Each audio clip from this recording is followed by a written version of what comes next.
السلام علیکم سیدھیاں گلاں چینل تو میں تہاڈے نال مخاطبہ محمد عظیم.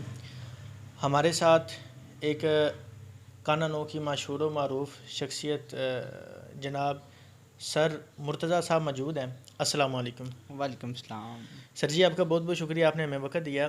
آپ یہ بتائیں ملک کے اندر موجودہ سیاسی حالات آپ کے سامنے ہیں، معاشی بحران آپ کے سامنے ہیں، آپ اس کو کس طرح دیکھتے ہیں؟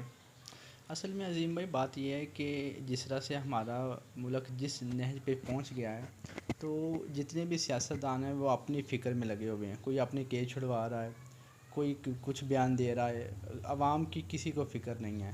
تو یہ آپس میں لڑائی جھگڑا ہے جس کی وجہ سے اس وقت ہم جس اسٹیج پہ کھڑے ہیں تو حالانکہ ان کے اپنے بینک بیلنس دیکھ لیں کتنے بھرے ہوئے ہیں، لیکن عوام کے لیے ہر چیز مہنگی ہے، ان کے لیے 2 وقت کی روٹی نہیں مل رہی. تو یہی حالات ہے. اچھا سر جی، مجھے ایک سوال کا جواب دیں کہ اس وقت عمران خان صاحب اقتدار میں آنے کے لیے کوشاں ہیں، دوسری طرف مریم نواز وہ کہتی ہیں کہ یہ حکومت ہماری حکومت نہیں ہے، وہ بھی اقتدار میں آنا چاہتی ہیں، تیسری طرف پی ڈی ایم ہے.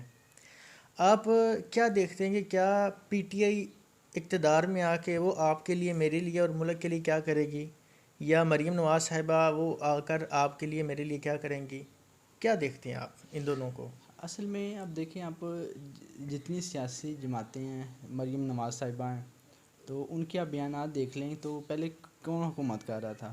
اگر ان کی اپنی حکومت نہیں ہے، ان کے کبھی کہہ رہے ہیں کہ ہماری حکومت ہے، پھر کہہ رہے ہیں جی ہماری حکومت ہی نہیں ہے، تو پھر یہ کون چلا رہا، ملک کون چلا رہا تھا؟ پہلے تو یہ سوال بنتا ہے. کیا یہ ڈائریکٹلی وہ اسٹیبلشمنٹ پہ بات کر رہی ہیں کہ کون اس وقت چلا رہا تھا؟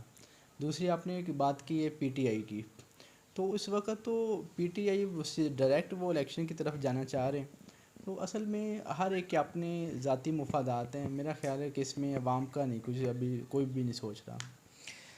اچھا سر جی، ایک بڑا ضروری سوال پیدا ہو رہا ہے کہ یہ جو روایتی یعنی کہ 3 ایسی جماعتیں ہیں جو اس ملک پر جو ہے وہ قابض رہی ہیں، ایک پی ایم ایل این ہوگی، ایک پیپلز پارٹی، اور تیسرے جو ہے ہمارے فوجی بھائی ہوگے. تو ابھی ٹی ایل پی بھی ابھر رہی ہے، یعنی کہ 2018 کے الیکشن سے پہلے یہ جماعت کریٹ ہوئی، پنجاب میں تیسرا نمبر، پاکستان میں جو اس کا 5واں نمبر ہے. آپ کیا سمجھتے ہیں اگر ہم ٹی ایل پی کا کمپیریزن کریں پی ٹی آئی کے ساتھ، پی ایم ایل این کے ساتھ یا پیپلز پارٹی کے ساتھ، تو آپ کیا دیکھتے ہیں ٹی ایل پی کے پاس کیا نظریہ ہے یا ان جماعتوں کے پاس کیا نظریہ ہے؟ اس کو آپ کس نظر سے دیکھتے ہیں؟ اصل میں جس طرح سے ٹی ایل پی اوپر آگے آ رہی ہے تو ان کے پیچھے صرف اسلام کی پاور ہے. وہ اسلامی نظریات کو آگے لے کے چاہ رہے ہیں، جس نظریے پہ پاکستان بنا اسی نظریے کو ساتھ رضوی صاحب آگے لے کے چل رہے ہیں. تو اللہ کرے کہ واقعی ہی جیسے وہ کہہ رہے ہیں ویسا ہی مطلب کہ کریں. اور اگر وہ اقتدار میں آتے ہیں، کیونکہ ابھی تو انہوں نے بڑے کم وقت کے اندر جس طرح سے اچیومنٹ لی ہیں تو یہ تو قابل تعریف ہے. تو اگر یہ حکومت میں آتے ہیں تو اللہ کرے کہ واقعی مطلب کہ وہ اسلامی نظام نافذ ہو، ہر ایک کے لیے حقوق ان کو ملیں، عوام کے حقوق ملیں، معاشی پالیسی سامنے لے کے آئیں. اس کے علاوہ اس قومی اسمبلی کے اندر وہ جو چیزیں چاہ رہے ہیں، مطلب جس طرح سے کہ پورا اسلامی نظام قائم ہوگا تو بڑی یہ خوشائند بات ہے. اچھا سر جی، یہ بتائیں قائد اعظم محمد علی جناح نے سی بی کے مقام پر خطاب کرتے ہوئے یہ فرمایا اسلام مکمل ضابطۂ حیات ہے. جس طرح بھی آپ نے ٹی ایل پی کے نظریے کی بات کی، جن کا نظریہ پاکستان کا تحفظ ہے یا نظام مصطفیٰ کا نفاذ ہے، تو آپ کیا دیکھتے ہیں کہ کیا وجہ آخری کون سی طاقت ہے جو سعد رضوی صاحب کو آن ایئر نہیں ہونے دے رہی؟ یعنی کہ میری مراد ان کو مین اسٹریم میڈیا سے روکا جا رہا ہے. ان کی تصویر فیس بک اگر دیکھ لے تو آپ کا اکاؤنٹ سسپینڈ کر دیتا ہے، ٹک ٹاک دیکھ لے تو آپ کا اکاؤنٹ ڈیلیٹ کر دیتا ہے. دوسری طرف ایم کیو ایم جس کا کوئی نام بھی نہیں ہے، اس کے لیڈر ابھی میں چند گھنٹوں پہلے میں دیکھ رہا تھا، وہ پریس کانفرنس کرتے ہیں تو اس کو لائیو کوریج ملتی ہے. تو یہ کون سی ایسی طاقتیں ہیں جو پہلے آپ کے والد صاحب کو نہیں آنے دیتی تھی، تو آپ کے والد صاحب کے بعد آپ کو نہیں آنے دے رہی، نام لکھنے پر جو آپ کو وارننگ آ جاتی ہے؟ یہ کیا سسٹم ہے؟ آپ کس نظر سے دیکھتے ہیں اس کو؟ بالکل بڑا اچھا آپ نے سوال کیا ہے. اب اس سوال کے پیچھے اگر دیکھا جائے، اس کا بیک گراؤنڈ اگر ہم دیکھیں تو جتنی بھی ہماری سیاسی جماعتیں ہیں تو اسلام سے یہ بہت دور ہیں.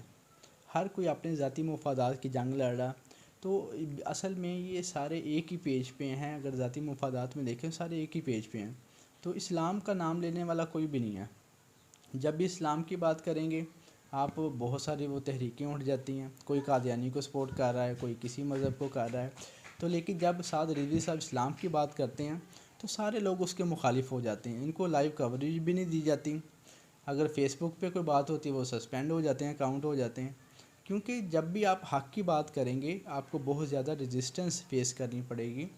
وہی آپ کہہ لیں کہ بہت سارے لوگ آپ کے مخالف ہوں گے. ان چیزوں سے گزر کے ہی آگے آپ نے نکلنا.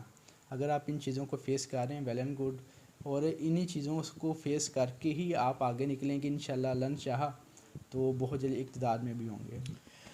جی تو ناظرین، یہ ہمارے ساتھ تھے کانا نو کی مشہور و معروف شخصیت، جن سے ہم نے کچھ سوالات کیے اور آخر میں انہوں نے یہی بیان کرنا چاہا کہ یہی ہے عرض کربلا، کلمہ حق اٹھا کے دیکھ، لاکھوں یزید ہیں یہاں. اور سر جی آپ سے آخری سوال یہ ہے، ہمارے ملک کے پاکستان کے اندر تقریباً 250 کے قریب چھوٹی بڑی کم و بیش 250 کے قریب چھوٹی بڑی مذہبی تبلیغی جماعتیں ہیں. آپ کیا سمجھتے ہیں کہ آخر ان کی تبلیغ کے اندر کیا ایسا فالٹ رہ گیا؟ یعنی کہ قرآن تو ہمیں یہ کہتا ہے کہ نہیں انل المنکر امر بالمعروف، یعنی کہ نیکی کا حکم دو اور برائی سے روکو. ان تبلیغی جماعتوں نے کیا یہ قرآن کی اس فیصلے پر لبیک کہا؟ کیا انہوں نے جو ہے حکمران کی برائی پر اس کو ہاتھ سے یا زبان سے روکا، یا اس کو کیا دیکھتے ہیں آپ؟ 250 کے قریب چھوٹی بڑی مذہبی جماعتیں ہیں، تو عالمی سطح پر بھی ہیں، گلی محلوں تک بھی ہیں، تو اس کو کس نظر سے آپ دیکھتے ہیں؟ اب عظیم بھائی جتنی بھی مذہبی جماعتیں ہیں ہر ایک اپنا منشور لے کے چل رہے ہیں. تو لیکن جو تحریک لبیک ہیں ان کے پیچھے جو آپ نے بڑی اچھی بات کی ہے کہ اچھائی کیا حکم دینا، برائی سے روکنا. اب برائی کو روکنے کے 3 طریقے بتائے گئے ہیں. اگر آپ میں طاقت ہے تو آپ تلوار سے روکیں، اگر یہ نہیں کر سکتے تو ہاتھ سے روکیں، اگر اتنا بھی نہیں ہے کم از کم دل میں برا سمجھ لیں. تو جس طرح سے ٹی ایل پی میدان میں آ رہی ہے، تلوار سے روکنے کی کوشش کر رہی ہے، ایفرٹ کر رہی ہے، اور میرا خیال ہے کہ یہ جہاد کو بڑی ترغیب دے رہے ہیں. اور میرا خیال یہ ہے کہ پاکستان کے اندر شاید یہ واحد تحریک ہے جو اس طرح سے جہاد کو پروموٹ کر رہی ہے. اور واقعی حکومت وقت کے خلاف اٹھنا یہ چھوٹی بات نہیں ہوتی. بہت ساری جماعتیں کیوں نہیں ساتھ آ رہی، ڈرتی ہیں یا جو بھی ان کا اپنا منشور ہے. تو یہ بالکل قابل تعریف ہے کہ یہ میدان میں آ رہے ہیں، اور واقعی کلمہ حق کہنا اتنا آسان نہیں ہوتا. تو اللہ تعالیٰ سے یہی میری دعا ہے کہ اللہ تعالیٰ ہدایت دے، ہم سب کو ہدایت دے، اور جو نظریہ لے کے ٹی ایل پی چل رہی ہے اللہ کرے کہ ان کو کامیابی ملے. اور جو وہ چاہتے ہیں اسلامی نظام کو نافذ کرنا تو بہت جلدی پاکستان میں نافذ ہو، تاکہ ہم بھی اسلامی اقتدار کے مطابق زندگی گزاریں، ہم بھی کوئی سانس کہہ لیں کہ آسانی سے اپنی زندگی گزار سکیں. جزاک اللہ.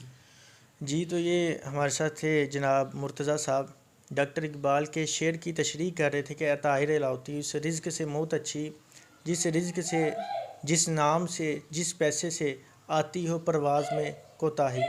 اور آخر میں دیکھنے والوں کے لیے بھی، سننے دیکھنے والوں کو یہی پیغام ہے کہ دین ہاتھ سے دے کر اگر آزاد ہو ملت، دین ہاتھ سے دے کر اگر آزاد ہو ملت، ہے ایسی تجارت میں مسلمان کا خسارہ. السلام علیکم ورحمۃ اللہ وبرکاتہ.